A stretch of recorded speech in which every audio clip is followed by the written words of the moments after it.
Chapter 2. Mr. Bennet was among the earliest of those who waited on Mr. Bingley. He had always intended to visit him, though to the last always assuring his wife that he should not go.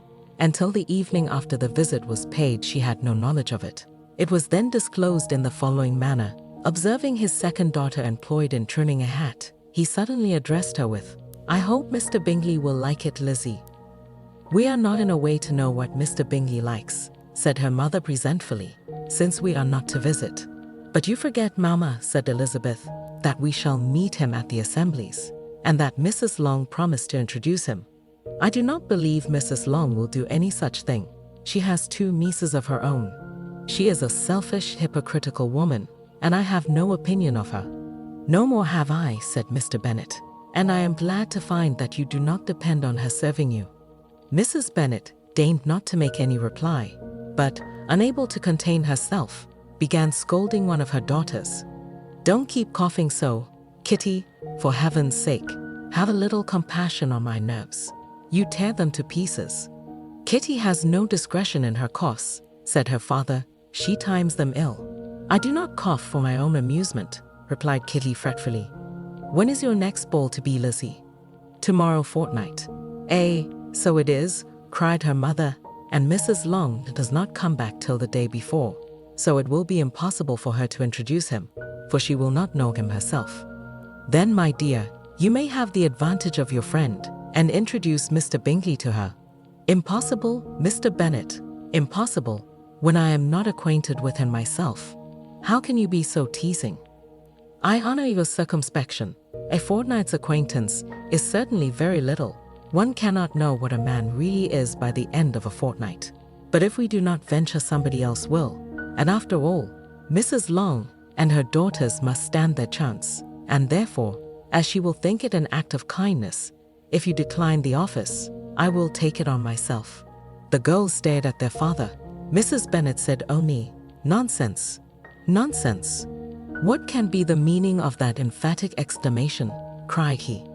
"Do you consider the forms of introduction, and the stress that is laid on them, as nonsense?" "I cannot quite agree with you there. What say you, Mary? For you are a young lady of deep reflection, I know, and read great books and make extracts." Mary wished to say something sensible, but knew not how. While Mary is adjusting her ideas, he continued, "Let us return to Mr. Bingley." "I am sick of Mr. Bingley," cried his wife. "I am sorry to hear that. But why did not you tell me that before? If I had known as much this morning, I certainly would not have called on him. It is very unlucky, but as I have actually paid the visit, we cannot escape the acquaintance now." The astonishment of the ladies was just what he wished, that of Mrs. Bennet perhaps surpassing the rest, though when the first tumult of joy was over, she began to declare that it was what she had expected all the while. "How good it was in you, my dear Mr. Bennet. But I knew I should persuade you at last. I was sure you loved your girls too well to neglect such an acquaintance. Well, how pleased I am. And it is such a good joke, too, that you should have gone this morning and never said a word about it till now." "Now, Kitty, you may cough as much as you choose," said Mr. Bennet, and as he spoke he left the room, fatigued with the raptures of his wife. "What an excellent father you have, girls," said she, when the door was shut.